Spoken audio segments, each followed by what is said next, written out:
Hey, I'm Nick, and welcome to episode 9 of Designing an Epoxy Granite CNC Machine. In the last couple episodes, I've been using this Taig CNC and making some modifications to it. And the purpose of that is seeing what we can learn from these modifications and this existing mill and apply them to the scratch-built epoxy granite mill that I'm going to build later. The prior 2 episodes, I discussed the tramming system between the base and the column, and that I had tried to use an epoxy in here and use set screws. As I showed in a prior episode, that did not work on this particular frame. So what I ended up doing was using a shim, which is the way this frame is designed, and I got it trammed in that way. For the scratch-built epoxy granite, I did learn what didn't work here, and I should be able to improve upon that. The main modification I made to this existing mill is I filled the base with epoxy granite and I filled the column with epoxy granite. I'll show you how I did that during this episode.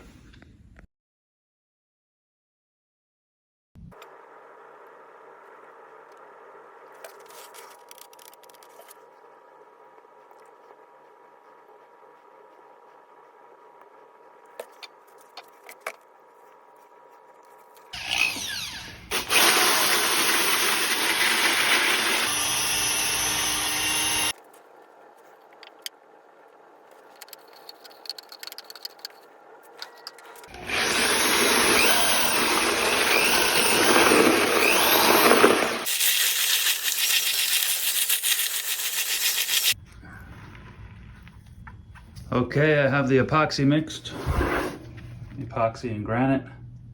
I have the Taig aftermarket frame, and there should be just enough extra if I did my calculations right. It sounds like an earthquake. Whoa, too fast.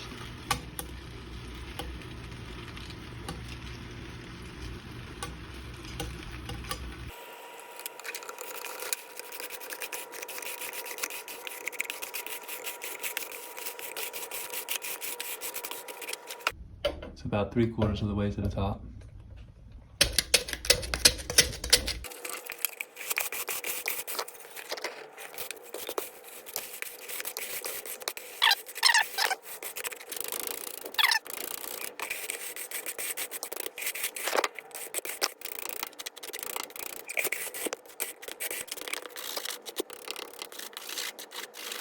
We're right at the top, and the amount of epoxy left is just perfect. I don't have any vibratory table. This one doesn't really matter because all the strength is coming from the steel. So this epoxy is just for the vibration damping.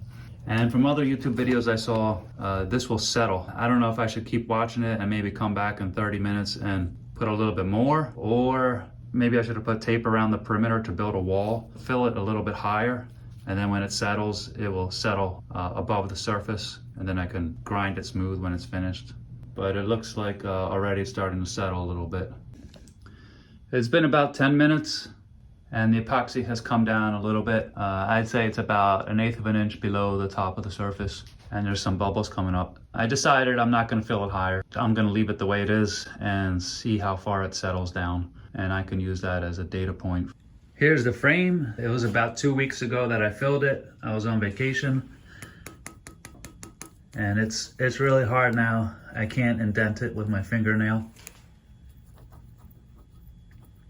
Unfortunately, a little bit spilled out here. I had it at a slight angle when it was curing. I sanded this on a disc sander, and it's pretty tough going. If I were to do this again, I wouldn't fill it to the top. I would make sure it's about 1/8 of an inch or 1/4 of an inch below the surface, so it's a nice finish. And the hardness of this, here's a razor blade.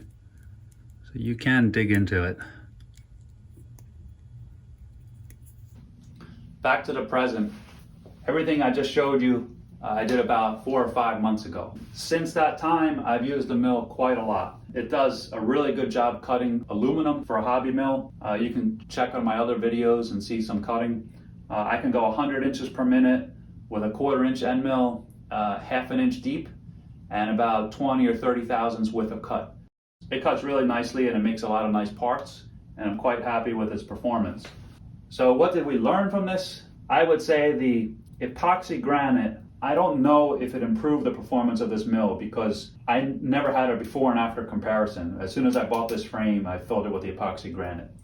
What I did like about this system of epoxy granite is it didn't matter how strong it was, because it was getting the strength from the frame, the steel of the frame, and the epoxy granite is purely for vibration damping.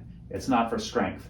On the new design that I'm scratch building, if I can incorporate steel or other metals in the epoxy granite design, so it's not relying only on the epoxy granite for strength, I think that will be a benefit.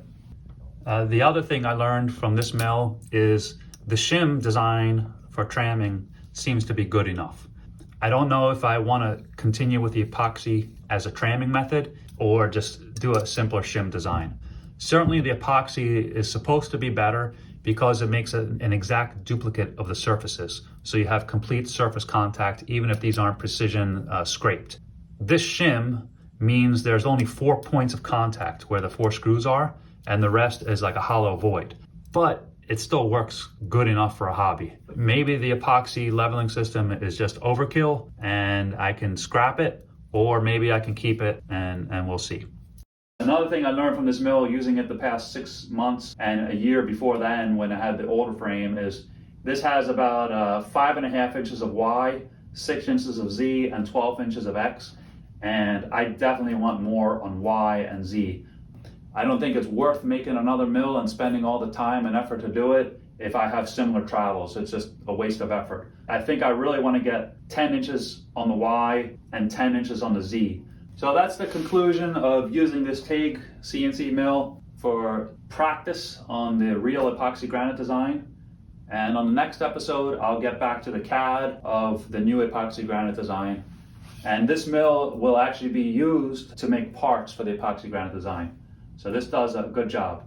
Thanks for watching. I'll see you guys next episode.